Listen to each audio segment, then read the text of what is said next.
through scale, through whatever it may be, the types of patients you're talking to, negotiating with whoever. You live and learn a lot, but probably one of the biggest things is, I know a lot of people say this, but it's so true. Hire the right people, right? Hire the people that have had that experience. And then you teach them what you've learned and put it together with what they've learned. And, you could do some really big things. And we did that.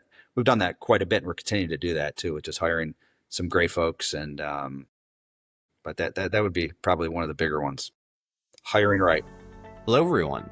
I am Jeffrey Stern, your host of today's Ohio Fund Report with Dale Wollschleger, founder and former CEO of the Cleveland-based ExactCare pharmacy. This conversation with Dale dives into the unlikely journey of a pharmacist-turned-entrepreneur who started in the back of a small Cleveland pharmacy and built a billion-dollar organization serving patients across the country. ExactCare's meteoric growth from inception to multi-hundred-million-dollar business in under a decade has spurred its recognition multiple times over as an Inc. 5000 fastest-growing company, top workplace by the Plain Dealer, and correspondingly for Dale, an Ernst Young Entrepreneur of the Year. Ultimately, Dale's remarkable journey stems from an observation that he himself had as a pharmacist, that pharmacists have the opportunity to be more integral players in clinical care, and that their responsibility does not end when the patient leaves the pharmacy. Many patients could live healthier, more independent lives if only they took the right medications at the right times. In our conversation, Dale shares how he navigated the multiple chapters of scaling a billion-dollar healthcare business, bringing in private equity and outside capital, evolving his own leadership, balancing high-growth expectations with a focus on patient outcomes, culture, family, and a whole lot more. So please enjoy this wonderful conversation with Dale Wollschleger. Lay of the Land is brought to you and is proudly sponsored by Roundstone Insurance. Headquartered in Rocky River, Ohio, Roundstone shares Lay of the Land's same passion for bold ideas and lasting impact from our community's entrepreneurs, innovators, and leaders. Since 2005, Roundstone has pioneered a self-funded captive health insurance model that delivers robust savings for small and medium-sized businesses. They are part of the solution to rising healthcare costs, helping employers offer affordable, high-quality care while driving job creation and economic growth throughout Northeast Ohio. Like many of the voices featured on Lay of the Land, including Roundstone's founder and CEO Mike Schroeder, Roundstone believes entrepreneurship, innovation, and community to be the cornerstones of progress. To learn more about how Roundstone is transforming employee health benefits by empowering employers to save thousands in per-employee, per-year healthcare costs, please visit RoundstoneInsurance.com. Roundstone Insurance, built for entrepreneurs, backed by innovation, committed to Cleveland. Hello, everyone, and welcome to the Ohio Fund Report, a show dedicated to raising the collective ambition of Ohio. Before we dive in, just a quick note. This podcast is for informational purposes only. Nothing you hear today should be taken as investment advice, a recommendation, or an offer to buy or sell any securities. The views expressed by our guest are their own and do not necessarily reflect the views of the Ohio Fund or any of its affiliates. The Ohio Fund has not compensated the guest for their participation in this podcast. However, the guest may be a limited partner in one or more private investment funds managed by the Ohio Fund, and their investment experience may differ from that of other investors. Any discussions regarding past performance or investment experience are not indicative of future results and should not be relied upon as such. Any forward-looking statements you hear today are based on current expectations and may change. Please do your own research and consult with your advisors before making any investment decisions. I always think about where the best place to start these conversations is, and in the spirit of them, I think a lot about this idea of someone's life's work. You know, this idea which I've heard kind of best articulated as the quest you've been on your whole life to build something of value for others that is kind of a unique expression of who you are. And from the outside looking in, to me, it feels truly you are on this unique path. I'm not sure, how many people on the planet can speak to a lived experience of pharmacist-turned-entrepreneur who's built, a billion-dollar organization here in Cleveland. And so I'd kind of love to just start there with, how you think about your journey in the framing of a life's work. It's a great question. It's interesting. So I'll just set the stage a little bit. So I have a wife and 3 beautiful kids. My boys I have twin boys that are going to be juniors in high school. My daughter's going to be in 8th grade. And right now we're talking about college and when does somebody know what they want to do in life, right? And Right. my kids have no clue, right, what they want to do yet. And some do. I mean, every once in a while they'll get someone says, yeah, I want to be an architect and that's what I want to do. Or I want to follow in my, parents' footsteps, whatever they may do. So anyway, so I was the exact same way. I had no idea what I want to do. I didn't really honestly think about it in high school.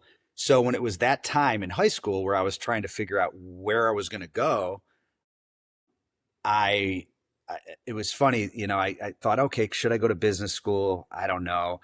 I was kind of, I was the type of kid that I just kind of thought I knew a lot for myself. So I was like, why would I go to business school? I know how to do that. Like in my head, I don't know why I was like that, and so my father's a pharmacist. So I said, all right, I'll go to pharmacy school.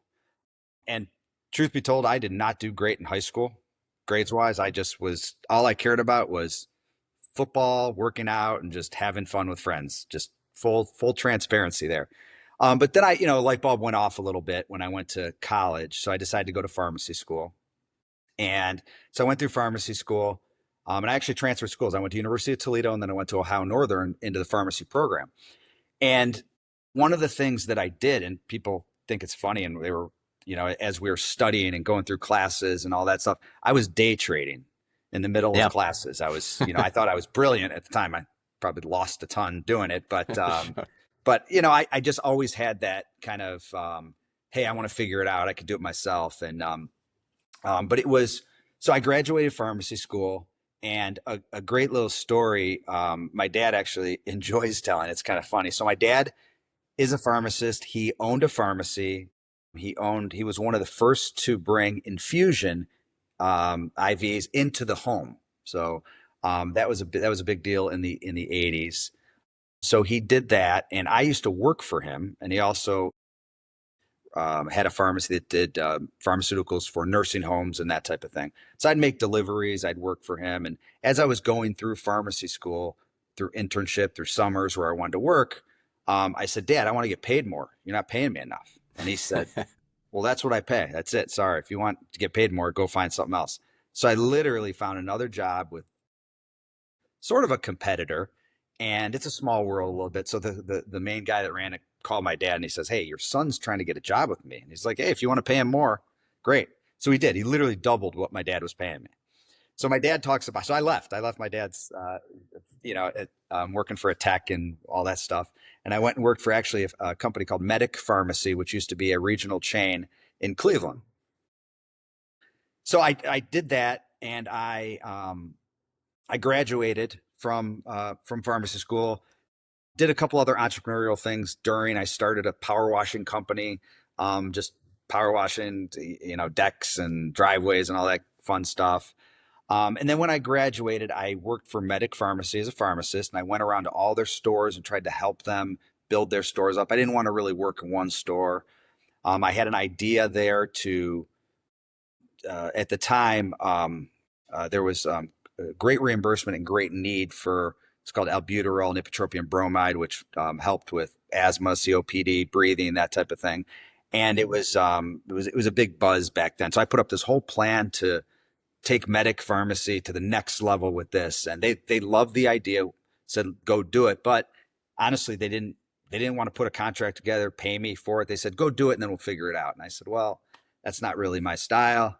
So I left the company, and I went to work for a small, tiny pharmacy inside Lutheran Hospital, which is in basically downtown Cleveland near the West Side Market. And I worked for this company owned it that owned a durable medical equipment company. So they also had this pharmacy on the side. Their durable medical equipment company was doing pretty well, but they needed a pharmacist. And I said, I'll come work for you, but I need to buy this thing within 3 years. That was just kind of what I wanted to do. And they're like, perfect, we'll sell it in 3 years. So I started working there, and I grew it pretty fast. And I grew it 100% in the first year. And I'm like, all right, I'm shooting myself in the foot, right? The value is going up. So I ended up buying it about a year and a half after. So that was 2004-ish. Graduated pharmacy school in about 2001. And then once I bought it, I was just running the pharmacy, growing it. And then I bought another pharmacy. I started a durable medical equipment company myself. So I had those, and I'm like, all right, what do I want to do? I knew I wanted to keep growing. So I started growing those. And then I'm like, all right, that's not going to work. I don't think that's, so I ended up selling both of those companies, but I still had Lutheran Family Pharmacy.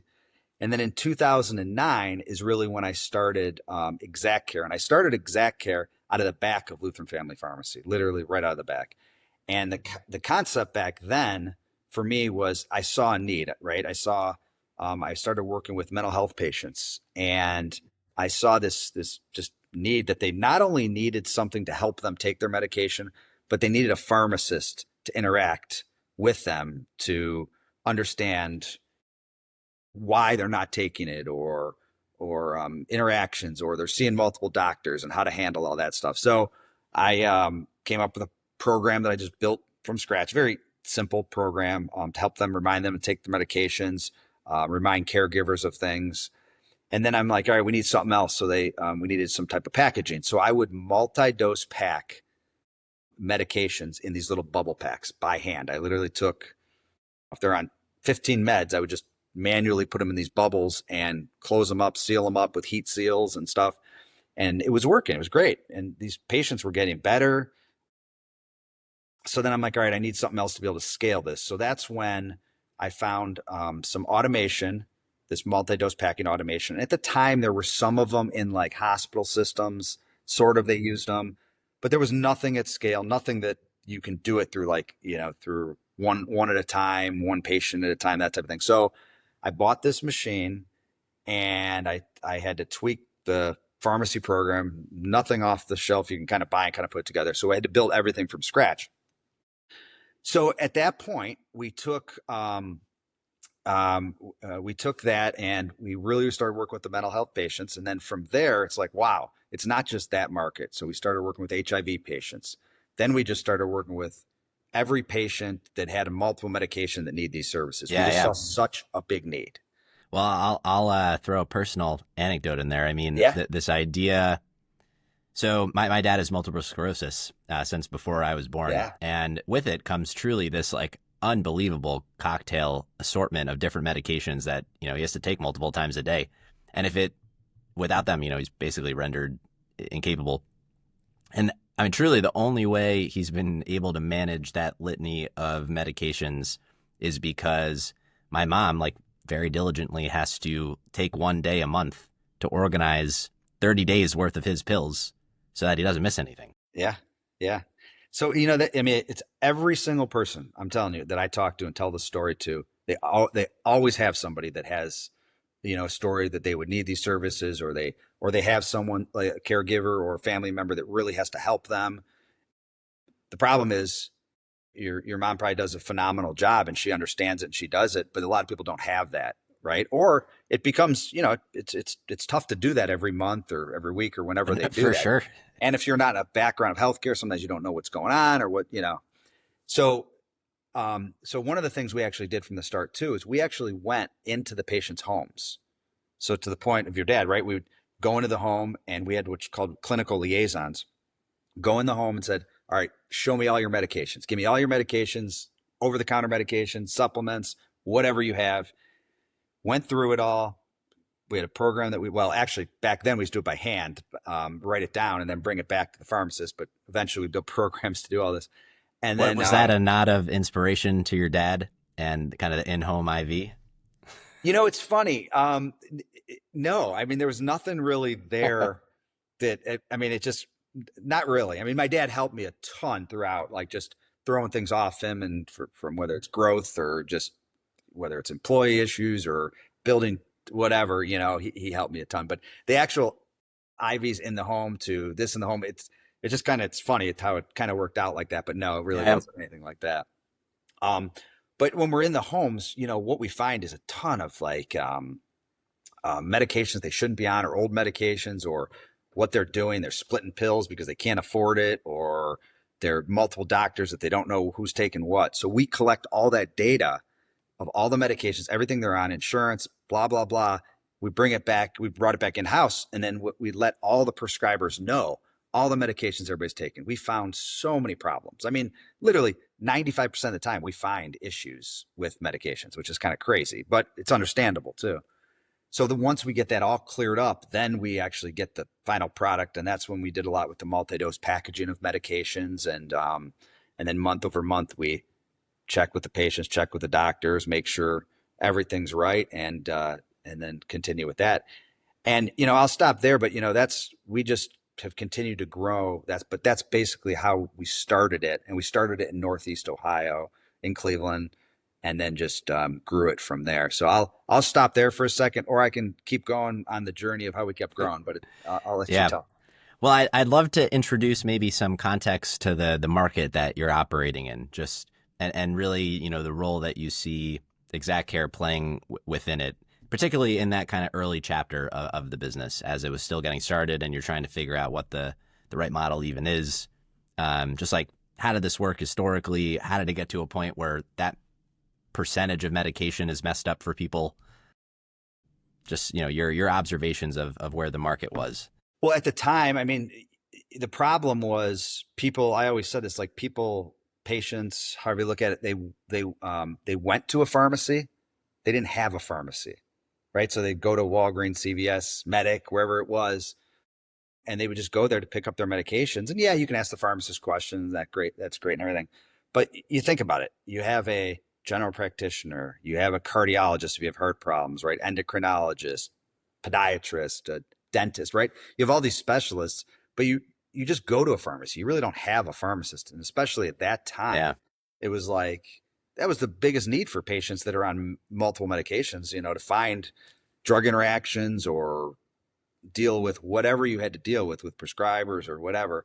So that was kind of that concept back then of like, all right, I have to, and take care of the complex patients, not for a patient that's on an antibiotic here and there, or one or two medications. That, I mean, you can figure that out, no problem, but it's really for the patients on multiple medications. So that's really, there wasn't really anything out at the time, at all, or like just family members, like you explained, or you have to be put into a nursing home or assisted living home, and then you have the caregivers to help with that kind of stuff. But even at that time, even pharmacist interaction, it's definitely more prevalent now, where pharmacists are interacting with patients when they're discharged from hospitals or this or that. But at the time, there really wasn't much at all of that. So that's kind of where it was. And then at the time, we're like, okay, we're growing. This is great, but how do I grow this, build it, right? And that's what I want to do. So I actually had a colleague that I went to school with, and I said, his name is Larry DeCaria, and I said, Larry, let's expand this. You in? He's like, yeah, let's do it.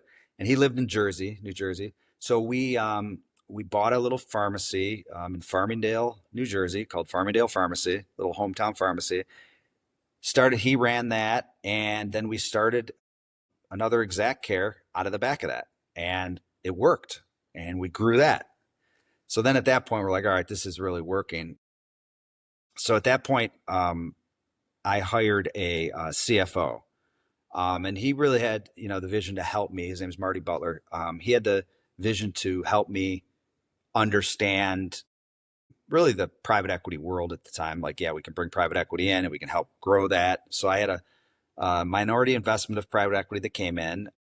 We had a lot of folks at the time that really were interested in it, but we narrowed it down to one, actually, private equity firm in Cleveland. And I was between a lot of other ones, but I'm like, you know what? I love the roots of Cleveland. So Primus Capital invested first with us. And it was great. It really added credibility to what we were doing by going through that process. I didn't know what I was doing back then. I mean, really, it's just funny how you just kind of figure it out, but going through that process, I had no clue what I was doing, but figured it out. And we stayed with them for 2-3 years, maybe 3 years, I believe. And we just grew. I mean, we were growing. We put clinical liaisons all over the place. We got licensure in all states. We built automation, just a lot more technology, and we just kept growing and hiring phenomenal employees to help with that. I think at that time I hired a gentleman by the name of Tony Casanova, our CIO. He helped. His wife worked for us, And she was one of the clinical liaisons that would go into these homes and write everything down. And he would go home, or she would go home at night, and he's like, what are you doing? Why would you write all this down? I could put a program together in 2 seconds. So I met with him, and I ended up hiring him. And still today, he's our CIO that runs all of our IT and everything, and really built the majority of everything that we run on, which was kind of cool. Yeah.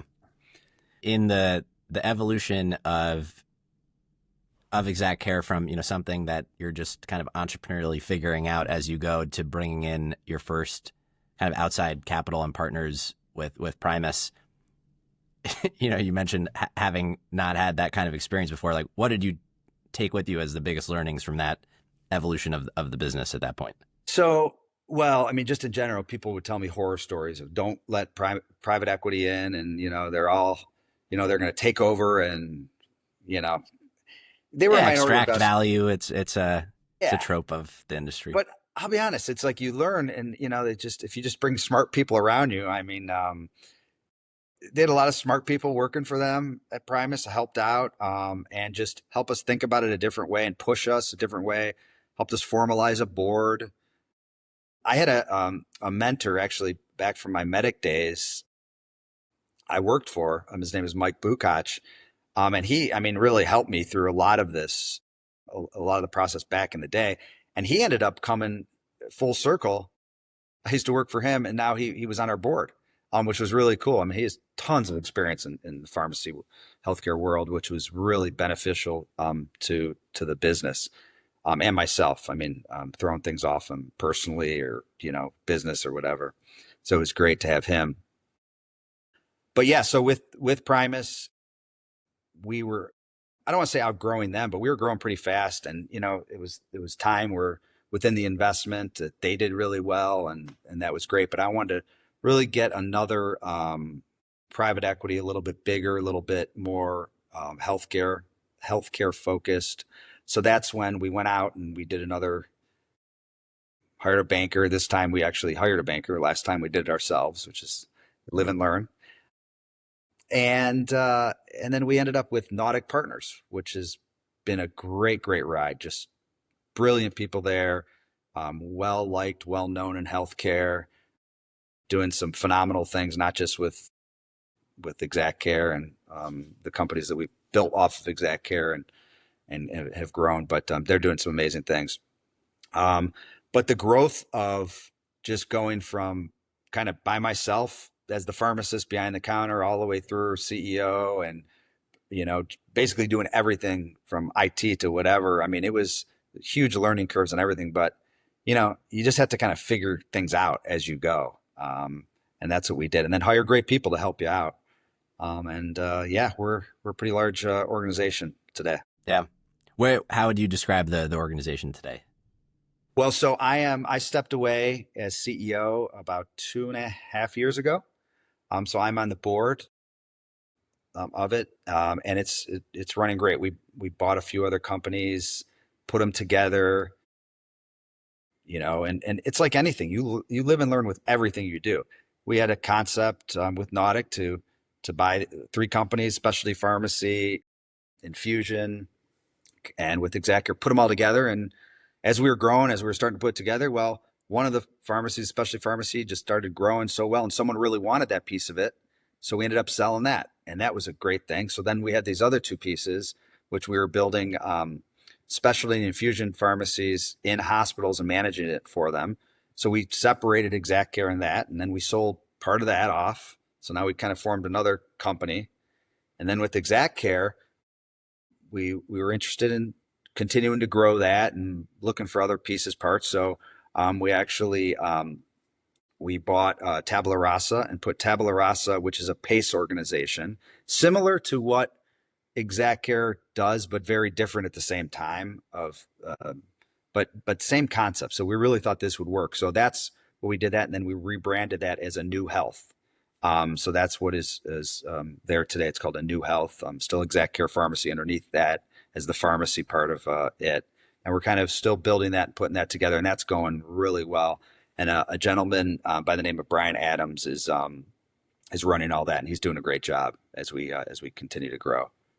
But through all this CarePath was this company we were thinking to put them all together, and a brilliant guy by the name of John Figueroa, very well known in the industry, ran all that and built all that, and he did a great job as we were going. And now Brian Adams is taking over and doing some great things. Yeah.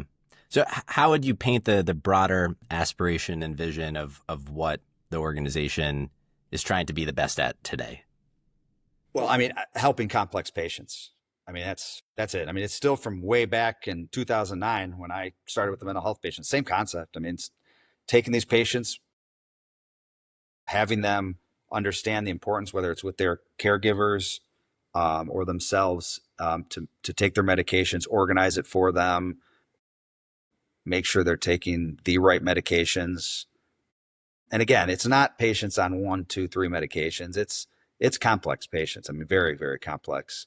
I mean, we've gone into patients' homes, 20, 30, 40 meds sometimes, and we have to figure out, all right, well, shouldn't be taking 40 meds. I don't think anybody should, right? So you got to figure out what the right regimen is and figure all that. We still do that today.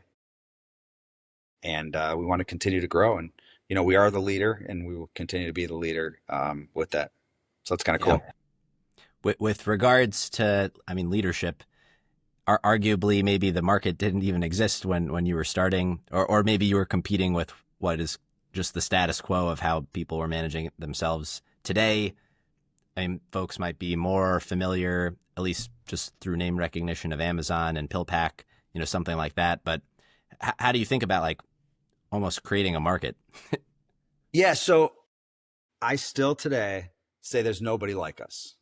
Yeah. And, you know, and it's funny, everyone, when PillPack came out and when they sold to Amazon, it was like they invented this market. It was the biggest thing in the world, blah, blah, blah. And I would just laugh kind of because they do, the only thing they did at the time and do was multi-dose package. That's the only similarities, literally the only similarities. And I laugh about it because we are very clinical. We are very patient focused. We are truly taking care of the patient, figuring it out with all their prescribers, what regimens there. They really just package medication and would send it to your home. And so then when they sold to Amazon, Amazon was still trying to figure out what they wanted to do in healthcare. So they just wanted to buy something, and that's what they bought. Which, I mean, you know, great company. It grew very well. PillPack grew. The founders did very well. All that great stuff. And today Amazon is more of, I believe, and I really, to be honest with you, I haven't tracked it too much, but I believe it's just more of just like a pharmacy. You can just order medications and they'll in vials and deliver them. I haven't heard too much about PillPack and what they've done. I know they don't do what we do or have gone clinical like we do. I don't even know if they still do it, to be honest with you, the multi-dose patch. They may. I'm 100%. I'm not sure 100%, but yeah, it's I love competition.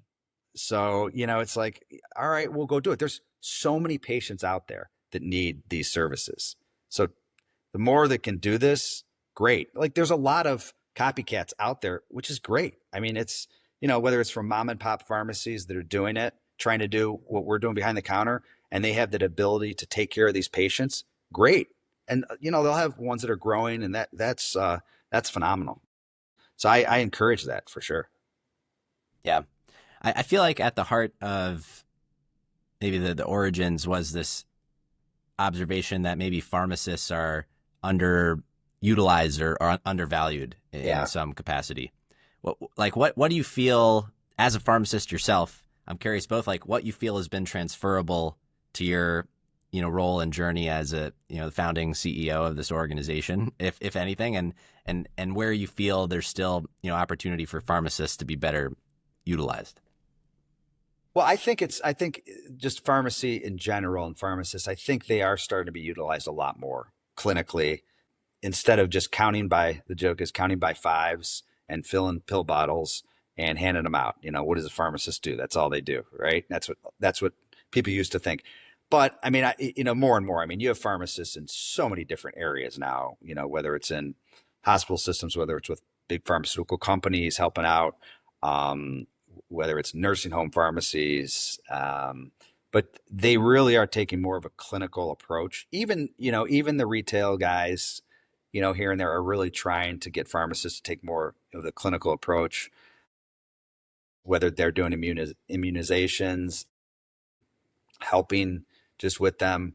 But I think as technology grows, even AI and just a lot of things, I mean, it's all about getting the pharmacist away from doing things they don't need to do. They didn't get educated to do, count pills or do things that, check the color of a pill. I mean, come on, first of all, anybody can kind of do that, but it's just the responsibility of that. So we're like, AI will help with that. I mean, there's still a lot of things you need to do that, have a pharmacist overlook and check and different things like that. But it is continuing to evolve. I think some of these pharmacy schools out there now, it's just amazing the research they do on medications, and the ability to be able to go and take pharmacists into different areas is great. And some of them are even coming up with some entrepreneurial classes, which I really like. Went to Ohio Northern and I went back a few times and was a guest lecturer at some of the classes, and they had entrepreneurial classes. I'm like, oh, this is cool. They didn't have that when I went to school, but it's cool to be able to get pharmacists to understand you could do things entrepreneurial or on your own and that type of thing. So it's continuing to evolve. It's cool. Was there a particular skill set or framing of your pharmacist background that you did find transferable to entrepreneurship? No, I don't know. No. I mean, it's funny going through pharmacy school. There wasn't many, for whatever reason. It's just there wasn't many pharmacists or pharmacy students that were really entrepreneurial. They're more just honestly, they're smart, book smart, and very focused on the clinic, which is great. But so when I kind of came out, I guess it really wasn't common to have an entrepreneurial spirit being a pharmacist. Maybe that was the part that really helped me, right? There wasn't a ton of competition of pharmacists coming out with that same kind of mindset. So, yeah.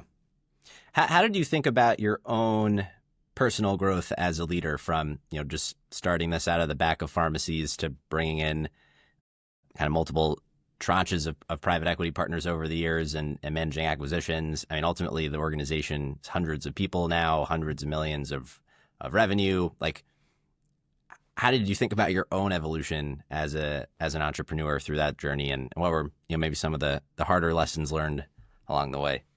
Yeah, you live and learn with everything you do, right, in life, and same thing. You fake it till you make it a little bit, right? It's a true statement. Like you have to, but as you go and as you're, the ups and downs, especially we talked about private equity coming in, right? They really want you to hit your numbers and make sure you're hitting everything perfect. And we have been very lucky that we have been growing, but we've had definite bumps, whether it's fighting with insurance companies, PBMs, the devil that everybody thinks. There's some truth to that. And when you have those ups and downs, the folks at the private equity, they're just thinking about the dollars and cents. They don't necessarily see that as the same way. They just want you to grow. So you had to really, we've had some board meetings where it's just like, oh my gosh, that was very tough board meetings. So you kind of learn how to deal with those types of things. But in the end, you just got to keep working, keep figuring it out. Reimbursement of pharmaceuticals back to the pharmacy, it doesn't go up. And you have to figure that out. How do you make money so you can take care of more patients, right? Through scale, through whatever it may be, the types of patients you're talking to, negotiating with whoever. You live and learn a lot, but probably one of the biggest things is, I know a lot of people say this, but it's so true. Hire the right people, right? Hire the people that have had that experience. And then you teach them what you've learned and put it together with what they've learned. And, you could do some really big things. And we did that. We've done that quite a bit. And we're continuing to do that too, with just hiring some great folks. And, but that would be probably one of the bigger ones. Hiring right. How do you think about culture and maintaining it through the evolution of the business to where it is today, and maintaining the service quality and just balancing what is always like a rapid growth with commitment to the culture and quality? Early on, I knew everybody's name in the company. Early on, their families, their whatever. But as you grow, it's just not possible. But we would try to just keep that culture with whether, the folks underneath me and underneath them, you just kind of keep that, hey, you got to know everybody. You got to take care of them in certain ways. You got to have fun. I mean, early on, you can't do it as much anymore, but early on we would, whether it's picnics, whether it's grill out here and there, whether it's send them bonuses for whatever, whether it have St. Patty's Day lunches or whatever it is. But one of the cool things that we did very early on, with all our folks that were on the phones, we would have big smiley faces right at them, staring at them. One day I actually brought them in and I put them up to everybody and they're like, what is this? I'm like, well, I know some of you might be having a good day, bad day, whatever, but the people on the other end feel that, and it's not there, important for that, or they don't know what's going on in your life. And same thing, you don't know what's going on in their life. So if you're smiling through the phone, so that's what we used to say, smile through the phone. So we just kind of through the phone. built that culture. And that was early on. And, again, back to hiring great people in the HR department and just going from there. But, yeah. How do you think about success and personally, professionally? Like what do you felt was motivating you through this journey? What was the impact you're hoping to have? Well, just take care of more patients. I mean, that needed it. And, and to really, one of the interesting parts about our business is we always talk about like patients we lose, right? Or churn through and why. And the company that was built was, okay, we have these very complex patients. It's very difficult to get them to take their medication, to understand change, right? So especially with elderly, I'm used to having my family member come over and put them in whatever, right? It could be cups, whatever they have. And they label it their own way to, okay, now it's going to be easier for everybody, safer for everybody. And you're going to have these pharmacists, these clinical folks in the background helping with you all behind the scenes. So the patients that churn, so you're just like, well, why are they churning? So it's the first, we joke, it's the first 90 days. If we keep a patient for 90 days, then they're a patient for life. And it's because they wouldn't know what else to do without our services. But it's important to get them to figure out those first 90 days because there's so much change and stuff like that. So that was a big focus of like, all right, let's take care of these 90 days. Let's really give them the best customer service. We're going to continue to do that, but do that. So that was something, that brought a lot of success to the business and success for me because you could see it like working. I love seeing the patients grow with success, and to get more patients to help with that. And that is success to me. But I also love seeing employees and just like, whether it's employees that, just want the success of financial, that's great too. It is what it is. Right. And the financial success, to employees that want to go to school and can continue to grow within the company. We have this is years ago, we had a technician that came in. I was like, I don't know if we're going to hire her. Not sure. Ended up hiring her. She was great. She wanted to go back to school to continue to grow. I mean, she has moved up so many different rankings in this business. It's just so cool to see it. She got her master's. She kept moving up. I had someone that used to, when we first started, I don't know what employee, maybe he was fifth employee, something like that. Maybe not even. Mm-hmm. He literally delivered medications. That's what he did. He came every day, picked up a bunch of medications, delivered it. He runs our operations now, right? It's unbelievable to see like the growth of that and those cool stories.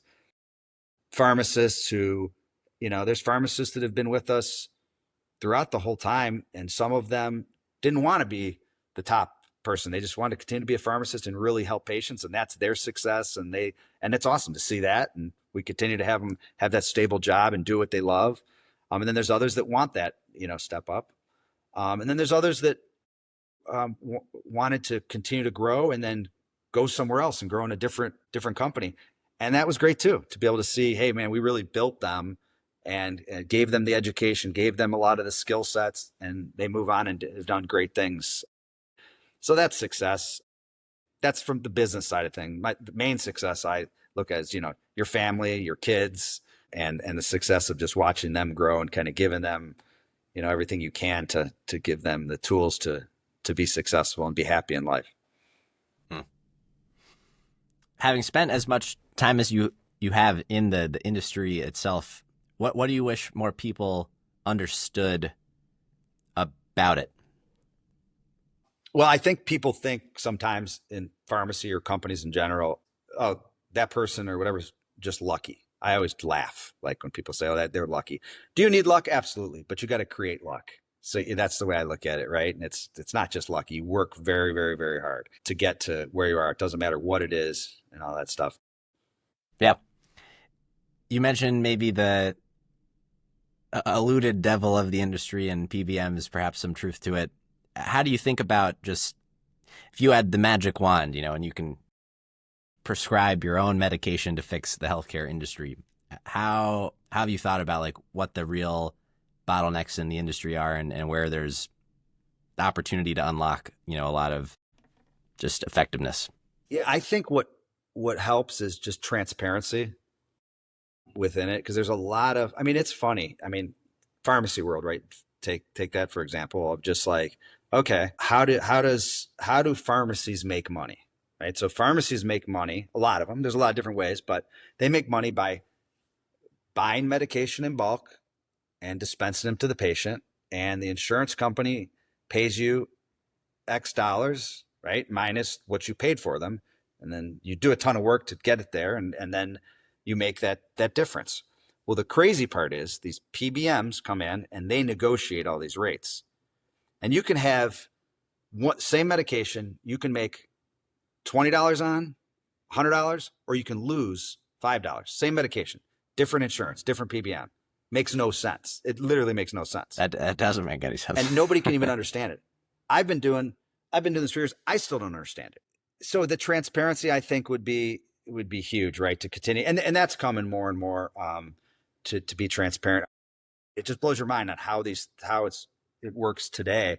And if they truly just were very transparent, and if pharmacies did not get reimbursed for the medication, but got reimbursed for the service level that they're giving the patients, that would be great. It's difficult because of the way that it's been for so many years.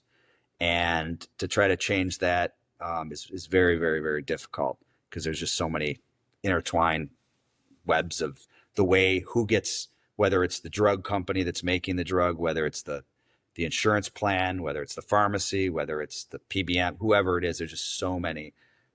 It's a tangled web of who's getting a little piece of that. But I think there's more and more PBMs trying to pop up to be more transparent. I know the federal government is getting involved in PBMs and saying, hey, you can't have whether it's a pharmacy, own a pharmacy chain, and then also be affiliated with the PBM or the plan, insurance plan.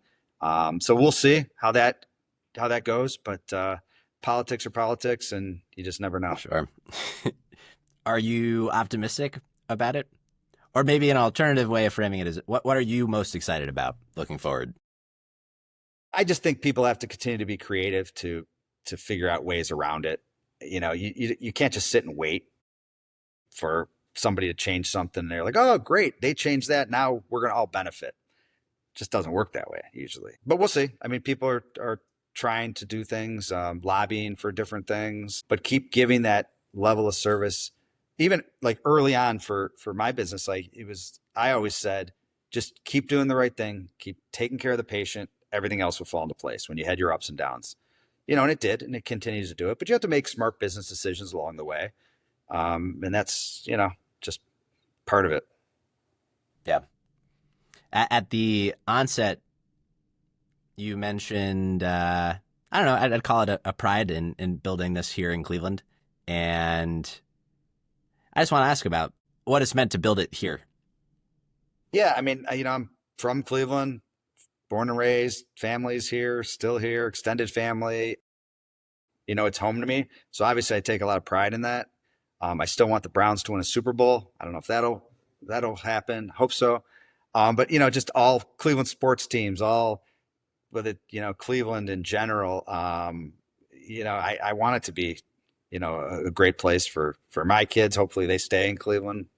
You never know, but, and whether it's, whoever, friends and family all over Cleveland. I mean, I definitely take a lot of pride in seeing Cleveland grow, Ohio in general, right? I love Ohio. So it's kind of cool being involved now with the Ohio Fund, and what a great idea to take a bunch of folks that have done great things and help invest and help think through companies to continue to build Ohio.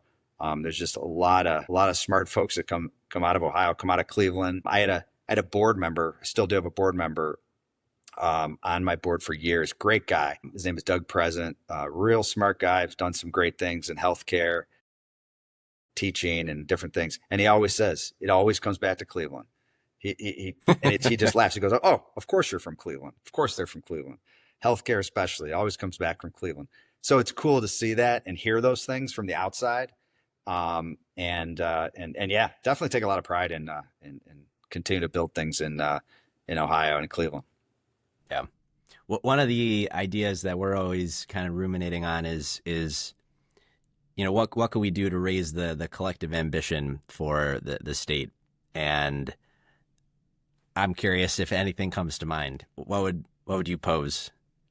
Well, honestly, I think the Ohio Fund's a great one, right? I mean, what you guys are doing, I mean, it's hey, trying to bring all these smart folks together who have done things and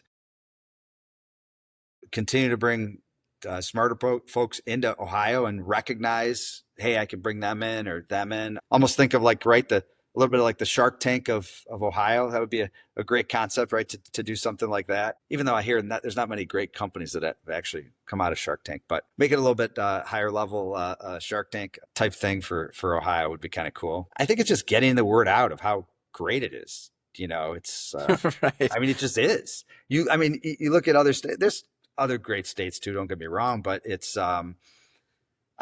people I feel from Ohio are just like grounded and they're just, well-rounded, not fake. And it's kind of cool to see that. And it's a great place to live. So why not grow companies and grow Ohio? Yeah. Yeah. What do you feel is a hidden gem in Cleveland? Something that other folks should know about that maybe they don't. Hidden gem in Cleveland. Well, when I think of stuff like hidden gem, I think like probably restaurants or something like that. Sure. My wife and I always, there's so many. That's another great part about Cleveland. There's the food scene is unbelievable. But I probably would have to go when I think of that to hidden gem is where I grew up. I grew up in Chesterland, Ohio, and there's a local pizza place called Guido's. That's definitely a hidden gem. Pizza's phenomenal. But I don't know. Otherwise, like our go-to, my wife and I and family and everything is a go-to is a place called Flower in Moreland Hills. That's always one that we love. I'd say those are our hidden gems. I don't know how hidden they are, but they're yeah, right gems. on. I'll have to try Guido's. That sounds excellent. Yeah, it's good. You'll like it. Cool. Well, I'll bookend it here with kind of a meta question of sorts, but is there anything that we didn't talk about that you feel is particularly important when you reflect on, your journey, the entrepreneurial journey, otherwise that you want to share? Yeah, I'd say one thing. I would probably say people have asked me also like how I got to the place I am, what really also inspired me, what helped me along the way. And I will say youth sports. I think that's so important. Particularly for me was football, just high school football in general. Working as a team, having coaches that were phenomenal, seeing other athletes grow. My wife and I are really big believers in, and we donate a lot to youth sports. We really believe in that. I coached my twins from first grade through eighth grade. I coached my daughter basketball, which is really fun. So I think just having that camaraderie with sports translates, I think, to life. That's just a passion of ours. It's not for everybody, but I really encourage youth sports for sure. Yeah, that certainly resonates. Yeah. Appreciate you sharing that. Yeah, absolutely. Well, Dale, I just want to thank you for coming on, sharing a little bit more about your story and the incredible business that you built here in Cleveland. Awesome. Well, good luck to you, and appreciate it. Appreciate the time. Thank you for tuning in to the Ohio Fund Report. If you enjoyed this podcast, we'd love for you to leave a review on your favorite platform and subscribe to stay updated on all future episodes. You can subscribe via Apple Podcasts, Spotify, YouTube, or directly on our website at theohiofund.com. The information shared on this podcast is for informational purposes only and does not constitute investment advice, an offer to sell, or a solicitation of an offer to buy any security. Past performance is not indicative of future results. The views and opinions expressed by our guests are solely their own and do not necessarily represent those of the Ohio Fund. A guest's participation in this podcast does not imply an endorsement or an investment recommendation by the Ohio Fund. This podcast may include conversations with leadership of a company in which the Ohio Fund or its affiliated funds have an investment, and as such, financial interest in the success of this company, and there may be a conflict of interest in presenting information about the company and its performance. Any forward-looking statements or projections discussed during this episode are based on current expectations, assumptions, and estimates. Actual outcomes may differ materially due to a variety of risks, uncertainties, and other factors. Listeners should consult their own legal, tax, and financial advisors before making any investment decisions. For more information about the Ohio Fund, including our Form ADV, other regulatory filings, and additional conversations, please visit theohiofund.com. That's all for this week. Thank you for listening. We'd love to hear your thoughts on today's show, so if you have any feedback, please send over an email to jeffrey@layoftheland.fm or find us on Twitter @podlayoftheland or @sternhefe, JEFE. If you or someone you know would make a good guest for our show, please reach out as well and let us know. And if you enjoy the podcast, please subscribe and leave a review on iTunes or on your preferred podcast player. Your support goes a long way to help us spread the word and continue to bring the Cleveland founders and builders we love having on the show. We'll be back here next week at the same time to map more of the land. The Lay of the Land podcast was developed in collaboration with the Up Company, LLC. At the time of this recording, unless otherwise indicated, we do not own equity or other financial interests in the company which appear on this show. All opinions expressed by podcast participants are solely their own and do not reflect the opinions of any entity which employs us. This podcast is for informational purposes only and should not be relied upon as a basis for investment decisions. Thank you for listening, and we'll talk to you next week.